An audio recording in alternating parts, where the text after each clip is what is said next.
السلام علیکم، میں آپ کا میزبان ثناءاللہ جٹ۔ آپ دیکھ رہے ہیں بگ نیوز گلوبل۔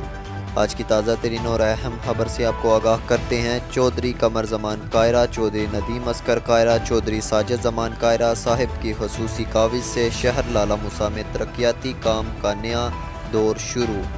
ہر محلے کی گلیوں نالیوں کی تعمیر کا آغاز۔ اس سلسلے میں چودھری نوید زمان کائرہ، سابق چیئرمین بلدیہ شیخ خالد محمود نے سابق کونسلر چودھری حافظ ارشد، چودھری حاجی مدثر عارف، Arshad Mahmood but, Sheikh Muhammad Shafiq, Yasir Nazir but کے ہمراہ درباری محلہ شاد باغ، سردار پورہ، جوگی محلہ، ٹینکی محلہ، کلی گراں، سیدہ گول، فیصل پورہ کا وزٹ کیا اور جن جن گلیوں کی تعمیر ہونا ضروری ہے ان کا کام شروع کروا دیا۔ اس موقع پر چیئرمین لالہ موسیٰ یوتھ کونسل محمد عثمان عزیز قادری، صحافی ثناءاللہ جٹ، جاوید قریشی اور اس موقع پر چیئرمین لالہ موسیٰ یوتھ کونسل محمد عثمان عزیز قادری، جاوید قریشی، صحافی ثناءاللہ جٹ، صحافی خالد ڈار، چودھری عمران اشرف گجر، میاں خلیل الرحمن، جاوید بٹ، کاکا ڈار اور و دیگر ہمراہ بھی موجود تھے۔